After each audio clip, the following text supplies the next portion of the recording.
중국에서 제가 선교할 때 알고 지냈던 한족 남학생이 있었습니다. 사진 보여주시죠.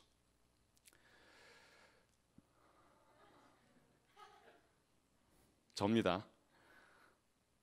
네, 저 학생의 고향이 같은 중국이지만 4,000km나 떨어진 곳이라 말 그대로 유학생이었어요. 국내에서 왔지만 유학생이었습니다. 이 친구와 계속 교제하면서 운동도 같이 하고 막 집에 여러 번 초대해서 라면에 김치도 대접하면서 가깝게 지냈습니다. 그러면서 틈틈이 예수 그리스도의 복음을 전했어요. 그런데 예수를 믿을 것 같으면서도 머뭇머뭇하는 거예요. 그러던 어느 날 자기 속마음을 털어놨습니다. 자기는 공산당의 예비 당원으로 가입되어 있다는 것이에요. 좀 더 자격을 갖추면 정식 당원이 되는데 그걸 위해서 종교를 가지면 안 된다고 했습니다. 중국에서 공산당원이 되면 출세와 성공에 굉장히 도움이 됩니다. 미래가 보장되는 것이에요. 그래서 예수님의 복음을 받아들이기 어렵다고 얘기했습니다. 그때 제가 많이 실망했었어요. 매일 간절히 기도했던 친구였는데 이런 얘기를 들으니까 기운이 이제 쭉 빠졌죠. 이 친구와 대조되는 또 한 사람의 실화가 있습니다. 중국과 같은 공산권이던 소련의 자부르스키라고 하는 청년이 있었는데 군인이었어요. 원래 깡패 출신의 되게 포악한 사람이었습니다. 그러나 예수님을 믿고 새 사람으로 변화되자 이 소련 사회에서 예수를 믿는 건 손해밖에 돌아오지 않는 걸 알면서도 만나는 사람마다 주님을 전했습니다. 한 번은 군대 상관이 불러서 회유하기 시작했어요. 예수만 부인하면 계급도 올려주고 돈도 벌 수 있게 해주겠다고 제안합니다. 하지만 자부르스키는 듣지 않았어요. 그러자 그 상관이 자부르스키를 불러놓고 자기 과거 경험담을 털어놓기 시작합니다. 우리 부대에 너와 비슷한 사람이 한 사람 있었어. 그는 목에 십자가를 늘 걸고 다녔지. 내가 한 번은 그를 불렀어. 그리고 둘이서 이야기를 오랫동안 했다네. 이야기를 다 끝마치자 그 친구는 목에 걸고 있던 십자가를 끌러 탁자 위에 놓더니 다시는 십자가를 목에 걸지 않겠다고 하더군. 그리고는 공산당 입당 원서를 달라고 하더니 거기에 자기 이름을 쓰고 공산당에 입당했대네. 그 후로는 아주 자랑스러운 공산당원이 되었지. 상관의 설득은 굉장히 달콤했어요. 하지만 자부르스키는 이렇게 대답했습니다. 법정에서 한 말을 그대로 직역한 내용입니다. 사실 저도 목에 건 십자가를 벗어놓을 수는 있습니다. 그러나 예수님이 그런 십자가에 계시지 않고 제 마음에 계시는데 어떻게 합니까? 저도 예수님을 탁자 위에 올려놓을 수 있습니다. 그러나 만약에 그렇게 하면 제 생명의 종말을 의미하는 것이며 제 마음을 칼로 도려내는 일과 같습니다. 그러므로 목에 건 십자가는 탁자 위에 올려놓을 수 있어도 내 마음에 계시는 예수님을 탁자 위에 올려놓을 수는 없습니다. 이 말을 하고 징역 1년을 선고받게 됩니다. 자부르스키는 흔들리지 않는 구원의 확신이 있었어요. 그 확신으로 가득 찬 머릿속에 아무리 그럴듯한 유혹이 찾아와도 흔들리지 않았습니다. 오늘 17절이 말하는 구원의 투구가 바로 이런 것입니다. 로마 군인들의 머리를 보호하는 것은 투구였어요. 이처럼 우리 영혼의 머리, 즉 우리의 생각을 보호하는 투구는 구원의 투구입니다. 여기서 투구는 영어로 헬멧이죠. 헬멧은 머리를 보호하는 굉장히 중요한 장비입니다. 오토바이 사고가 나면 헬멧을 쓴 사람과 그렇지 않은 사람의 부상 정도 차이가 굉장히 큽니다. 생명이 왔다 갔다 할 정도죠. 제가 20대 혈기가 넘칠 때 텍트라는 작은 오토바이를 중고로 샀어요. 그리고 그걸 아주대에서 경희대를 그걸 타고 다녔습니다. 우리 교회 앞에도 영통 빌리지 앞에 있는 큰 대로를 저 작은 오토바이로 막 타고 다닌 것이에요. 양옆으로 버스와 트럭들이 막 엄청 지나갔습니다. 게다가 사이드 미러도 깨져서 없었어요.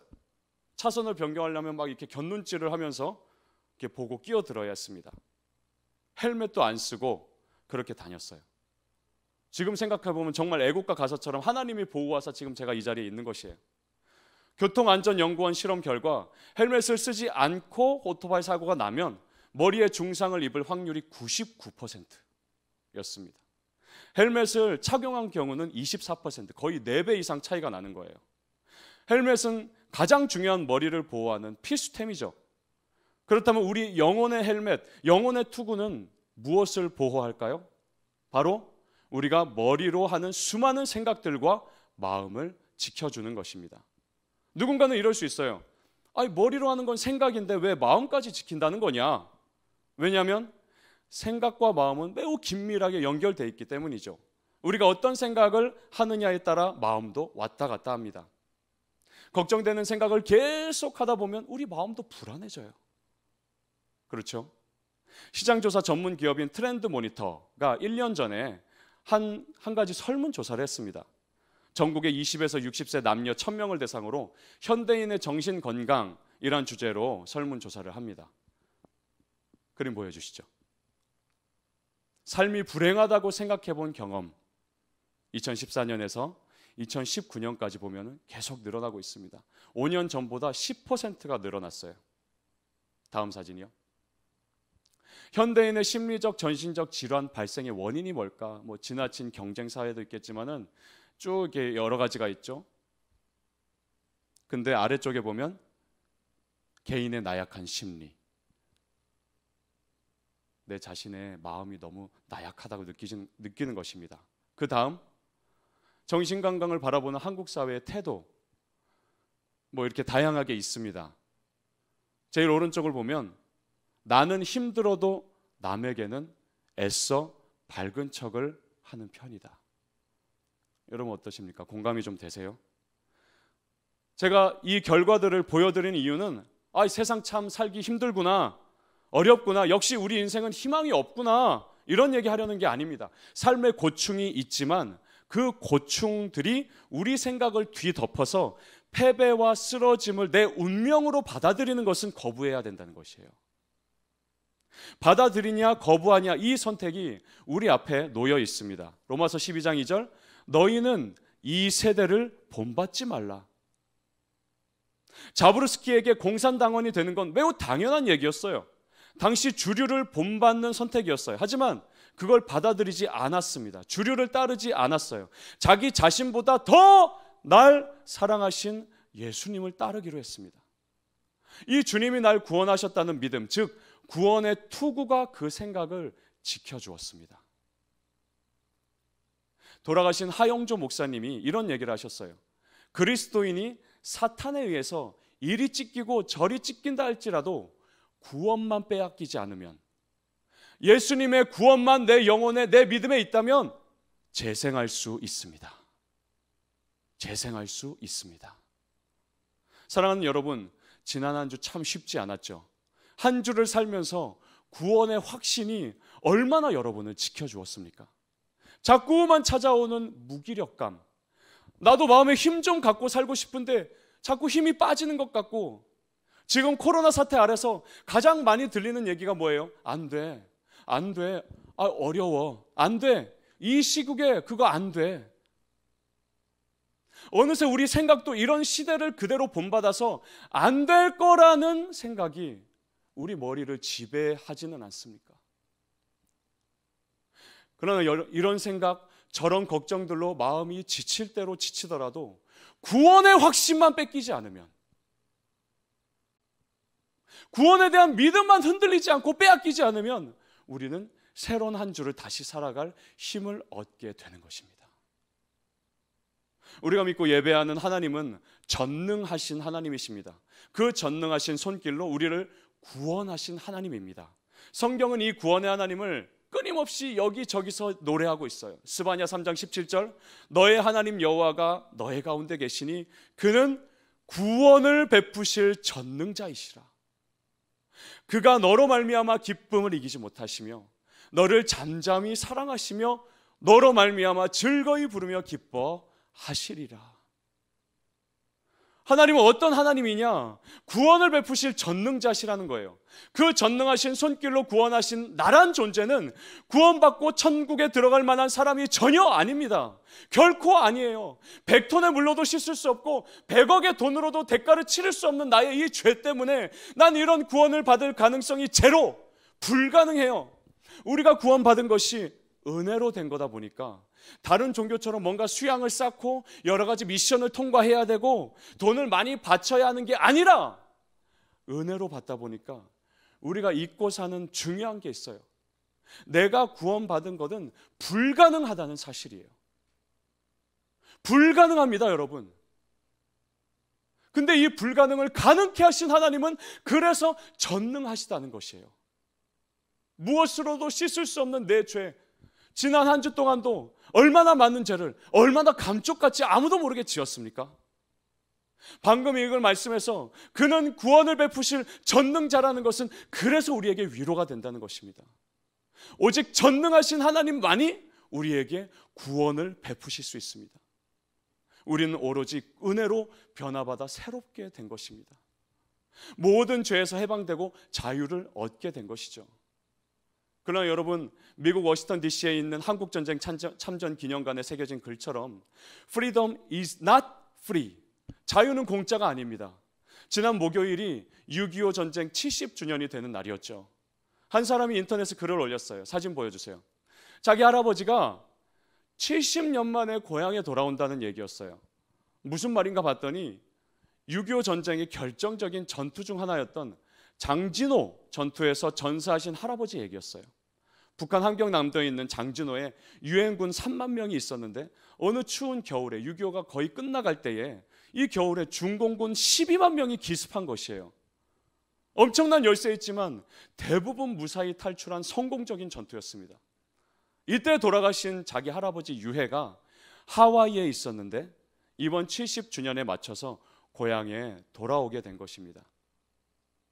70주년 기념 유해 송환식이 저런 호국 영웅 유해함 147구가 이번에 돌아오면서 기념식을 하게 되었습니다. 사진을 보여주세요. 월스트리트 저널에도 그 다음날 저렇게 첫면에 실릴 정도로 굉장히 전 세계가 주목했던 행사였습니다. 다음 사진이요. 이 행사 중간에 영화배우 유승호 씨가 헌정사를 낭독을 했습니다. 그 중에 이런 내용이 있었어요. 친구여, 당신이 지켜낸 땅 위에서 전 이렇게 평화로운 하루를 보냈습니다. 당신이 지켜낸 땅 위에서 우리는 또 이렇게 윤택한 하루를 보냈습니다.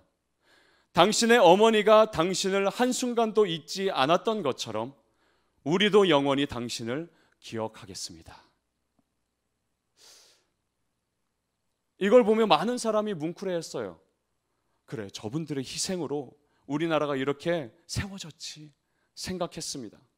이번 정부가 이런 행사를 마련한 것은 굉장히 잘한 일이에요. 그런데 평상시에 6.25 전쟁의 유족들 외에 저런 호국 영웅들을 기억하고 감사하는 사람이 여러분 얼마나 될까요? 저 역시 마찬가지입니다. 이와 똑같이 용서받을 자격 없는 내가 오직 예수께서 흘리신 십자가의 피로 구원받은 것을 우리는 얼마나 기억하고 감사하며 살아갑니까? 죄인이 회개할 때 그 즉시 모든 죄를 용서받고 천국 백성이 되는 불가능을 가능케 하기 위해서 하나님도 아주 큰 대가를 치르셨습니다. 독생자 예수 그리스도를 죽이신 것입니다. 죄로부터 자유는 공짜가 아니었던 것이에요. 그리고 예수께서 입고 계시던 그 희고 아름다운 옷을 우리에게 입히시고 우리가 입고 있던 죄로 더러워진 옷을 벗기셨습니다.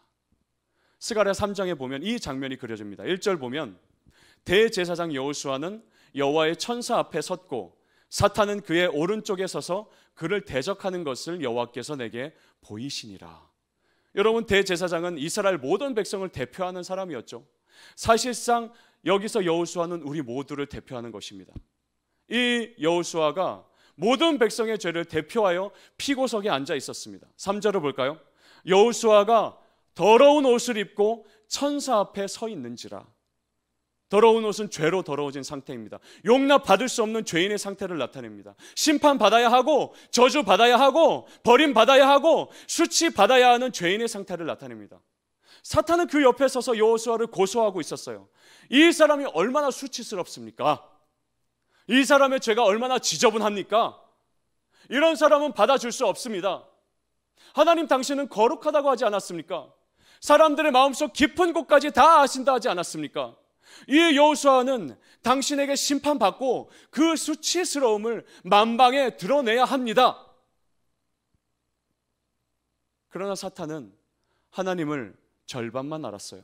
하나님은 모든 죄를 심판하시는 거룩하신 하나님이시면서 또한 모든 죄인을 용서하실 수 있는 사랑의 하나님이시던 것이죠.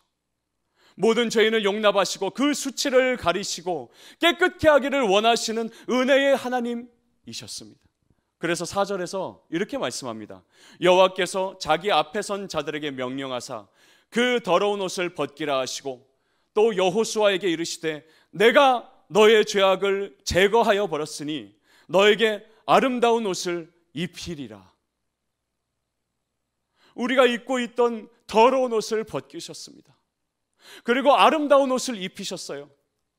모든 수치와 부끄러움의 인생을 벗기시고 과거의 아픔과 슬픔, 실패와 절망의 인생을 벗겨버리시고 죄로부터 완전한 자유의 옷, 무조건적인 사랑의 옷을 우리에게 입혀주신 것입니다. 이 약속은 500년이 흘러 예수 그리스도를 통해 성취되었습니다.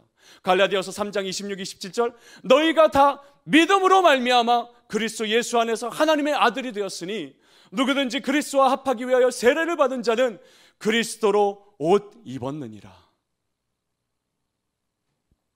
여러분이 예수께서 날 구원하셨다 믿을 때 우리는 예수 그리스도로 옷 입혀집니다.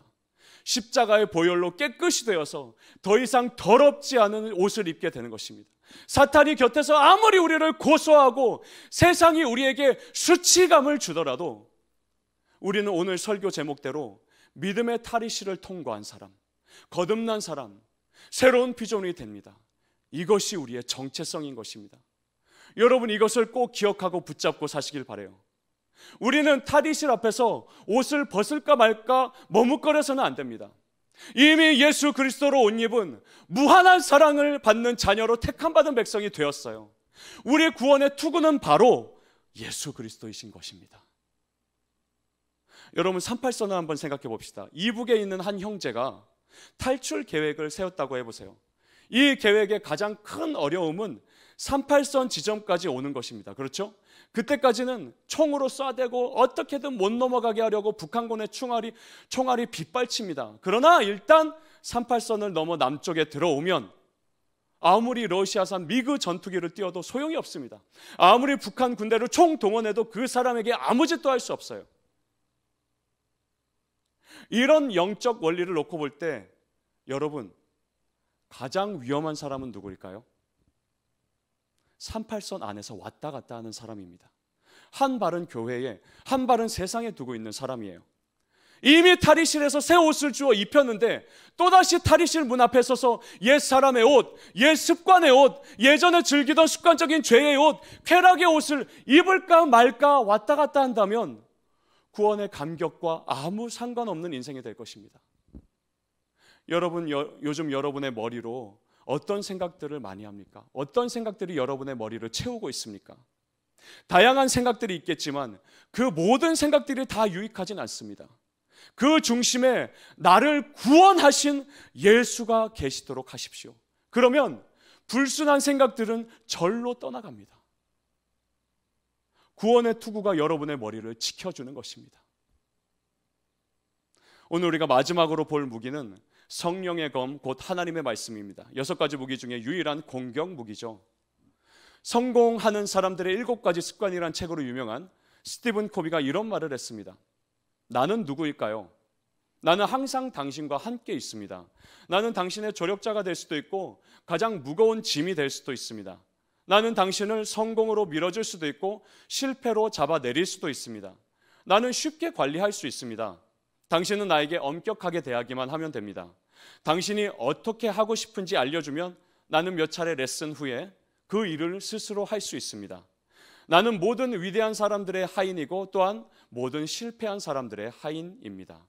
위대한 사람들은 내가 위대하게 만들었고 실패한 사람들도 사실 내가 실패하게 만들었습니다. 당신은 나를 이용해서 성공할 수도 있고 망할 수도 있습니다. 나는 바로 뭘까요? 습관입니다. 여러분 습관은 이렇게 강력한 힘을 갖고 있습니다. 에밀과 탐정들, 하늘을 나는 교실 등의 책으로 유명한 독일 작가 에리히 캐스트너가 한 번은 이런 일을 겪었어요. 친구와 함께 기차 여행을 하는 중이었어요.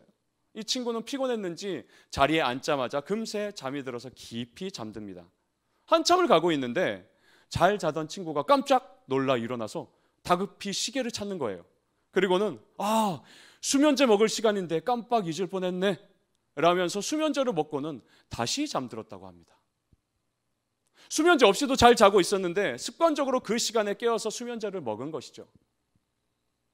나니아 연대기라는 책으로 유명한 C.S. 루이스는 자기의 책 스크류테이프의 편지에서 마귀의 전략을 이렇게 말합니다. 만일 예수 믿게 된 사람의 습관이 전과 동일하다면 그 습관 때문에 그 사람은 그리스도 안에 있는 삶을 거의 실현하지 못할 것이다. 예수님을 믿기 전에 가지고 있던 그 옛 습관이 여전히 나를 지배하고 있다면 이 주님이 주시는 풍성한 삶, 은혜의 삶을 누릴 수 없다는 것입니다. 제가 왜 계속 습관 얘기를 하느냐? 습관이 참 무서운데 그 습관을 완전히 바꿀 능력은 우리에게 없다는 것이에요. 오직 성경 말씀에 있습니다. 얼마 전에 어떤 청년과 얘기하다가 21일 법칙을 알려줬어요. 맥스웰 몰츠라는 박사가 주장한 법칙인데요. 한 가지 행동을 21일 동안 계속하면은 내 습관이 된다는 법칙이에요. 하지만 여러분, 인간이 만든 방법은 모두 한계가 있습니다. 21일이 아니라 21년을 수련해도 한순간에 무너지는 게 우리 인간입니다. 이 한계를 인정할 때 비로소 하나님을 의지하게 됩니다. 이것이 바로 겸손이죠. 예수님은 마음이 가난한 사람이 복이 있다고 하셨는데 마음이 가난하다는 것은 바로 겸손하다는 말입니다. 이렇게 겸손해지면 한 가지 좋은 습관이 생깁니다. 그건 바로 청종하는 습관입니다. 교만한 사람은 들으려고 하지 않아요. 저도 청년 사역을 17년째 하고 있는데 제 충고를 들으려 하는 청년이 있고 아닌 청년이 있습니다. 듣는 사람은 바뀔 가능성이 농후해져요. 삶의 질이 달라집니다. 하지만 교만한 사람은 귀가 닫히고 마음이 닫혀서 옛 습관 그대로 그냥 삽니다. 하물며 하나님의 살아있는 생명의 말씀, 능력의 말씀을 청종하고 안 하고는 얼마나 중요한 습관일까요, 여러분?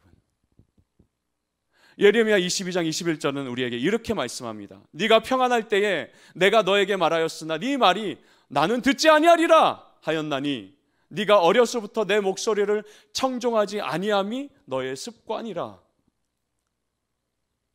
얼마 전에 어떤 청년이 진로에 대해서 상담해 왔어요. 그래서 네가 원하는 그 진로가 좋고 나쁘고를 떠나 괜찮은 미래냐 아니냐를 떠나 우선 같이 기도하자고 했습니다. 하나님의 뜻을 청종하는 시간을 갖자고 했습니다. 이 습관은 우리 인생을 좌우하는 굉장히 중요한 습관이에요.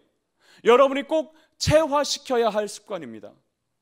예수님이 보여주신 가장 중요한 습관이 바로 이 기도하며 청종하는 습관이었죠.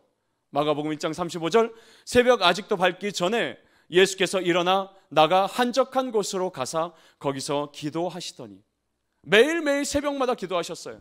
그 시간에 아버지 하나님께 구한 것입니다. 그날 아버지의 뜻을 구하며 청종하신 것이에요. 여러분은 청종의 습관이 있습니까? 청종의 반대는 불순종이죠. 이건 마귀가 가장 기뻐하는 자세입니다. 에베소서 2장 2절, 그때에 너희는 그 가운데서 행하여 이 세상 풍조를 따르고 공중의 권세 잡은 자를 따랐으니 곧 지금 불순종의 아들들 가운데서 역사하는 영이라. 여러분, 불순종은 마귀가 역사한 결과물입니다.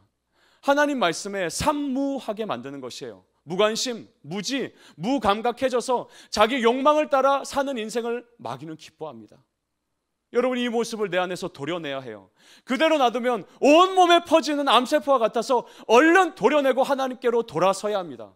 그래서 우리는 또다시 믿음의 탈의실 앞에 서게 되는 것입니다. 에베소서 4장 22에서 24절, 너희는 육심의 또 욕심을 따라 썩어져가는 구습을, 여기서 구습은 옛 습관을 말합니다. 이 구습을 따르는 옛사람을 벗어버리고 오직 너희의 심령이 새롭게 되어 하나님을 따라 의와 진리의 거룩함으로 지으심을 받은 새 사람을 입으라. 옛사람은 옛 습관을 말하고 새 사람은 새 습관을 말합니다. 하나님이 우리를 구원하실 때 일어나는 한 가지 놀라운 변화가 있는데, 예전의 습관들을 멈추고 새로운 습관을 시작하게 되는 변화입니다. 짜증나는 일이 생기면 욕부터 나오고 화부터 내던 내가 기도의 손을 모으게 되는 것이에요. 좋은 일이 생기면 이번에 운이 좋았다 말하던 내가 하나님이 도우셨다며 감사하게 되는 것이에요. 다른 사람의 불행을 보며 속으로 즐기거나 무관심했던 내가 함께 마음 아파하게 되는 것입니다. 내 생각에 사소한 거짓말, 사소한 도둑질, 사소한 죄는 별로 신경 쓰지 않던 내가 이제는 작은 죄에도 민감해지고 늘 하나님 앞에 살려놓은 몸부림을 하게 되는 것입니다. 성경에 아무 관심 없던 내가 하루를 큐티로 시작하고 기도로 마치게 되는 것입니다. 하나님을 가까이 하는 것은 곧 성경을 가까이 하는 것입니다. 이것보다 좋은 습관은 없어요. 제가 한 달 전에 건강검진을 받았어요. 결과가 좀 안 좋았습니다. 당장 조깅을 시작했어요. 한 달 동안 하루 빼고 매일 2.2km씩 뛰었어요. 체중이 딱 3kg가 빠졌습니다. 몸이 건강해지는 게 지금 느껴져요. 운동은 우리 몸을 살리는 좋은 습관이죠. 그러나 더 중요한 습관은 성경을 가까이 하는 것입니다. 여러분을 살리는 것은 성경을 가까이 하는 것이에요. 복음서를 보면은 예수님이 병자나 귀신 들린 자에게 가까이 오시면 공통된 반응이 나타납니다. 그 병이 떠나는 것이에요. 그 귀신이 떠나는 것입니다. 몸과 영혼이 깨끗해지는 것이에요. 누가복음 4장 39절, 예수께서 가까이 서서 열병을 꾸짖으신데 병이 떠나고 여자가 곧 일어나 그들에게 수종드니라. 마가복음 1장에서는 한센병에 걸려 절망에 빠진 한 사람이 예수님을 찾아옵니다. 예수님이 불쌍히 여기시고 가까이 가셔서 손을 대면서 말씀하시자 이런 변화가 일어납니다. 마가복음 1장 42절, 곧 나병이 그 사람에게서 떠나가고 깨끗하여진지라. 여러분, 예수님이 가까이 오시면 우리의 영혼을 병들게 하고 마음을 괴롭히는 모든 것들은 떠나게 됩니다. 우리의 몸과 마음은 예수님을 가까이 할 때 회복되는 것이에요. 이처럼 우리가 성경을 가까이 하면 내 안에 나쁜 습관들과 그 흔적과 찌꺼기들이 체중이 빠지듯이 내 인생에게서 빠져나가게 됩니다. 십자가에 이미 죽은 옛사람을 벗어던지듯이 믿음의 탈의실을 통과하게 되는 것이에요. 말씀에는 이런 능력이 있습니다. 그래서 여러분이 성경과 친해지는 습관을 길러야겠는데, 이게 저의 간절한 바람인데 이게 혼자서는 어렵습니다. 그래서 셀별로 한 가지 모임을 시작하려고 합니다. 한밤중에 큐티 모임, 줄여서 한큐라는 온라인 셀 모임을 하려고 해요. 일주일에 하루 셀별로 가장 많이 모일 수 있는 시간을 정해서 그날 온라인 큐티 모임을 하는 것입니다. 여러분, 처음엔 어색할 수 있어요. 큐티 습관도 아직 없는데 더구나 온라인으로 한다니, 다 같이 모여서 한다니. 혼자 큐티하는 혼큐에 익숙한 사람은 아니 왜 불편하게 같이 해? 여러분, 하지만 예수님은 모이기에 힘쓰라고 하셨어요. 일주일에 하루는 온라인으로 모여서 같이 해봅시다. 우리 같이 모여봅시다. 처음에만 어색하지 일단 시작하면 금세 다들 적응하게 될 거예요. 무엇보다 혼자 하기 어려운 이 큐티를 셀원들과 같이 하면서 서로 도움을 주고 서로를 세워주고 서로를 살리는 기회가 될 것입니다. 말씀의 검을 날카롭게 하는 유익한 기회가 될 것이라 믿습니다. 여러분, 4주에 걸쳐서 이 에베소서 6장 본문을 우리가 보았습니다. 진리의 허리띠, 의의 호심경, 평안의 신발, 믿음의 방패, 구원의 투구와 말씀의 검. 이 6가지 무기는 결국 모두 예수 그리스도 안에 있음을 우리가 알게 되었습니다. 우리가 예수님과 친밀해질수록 우리는 하나님의 전신갑주로 무장되는 영적 군사로 굳게 서게 되는 것입니다.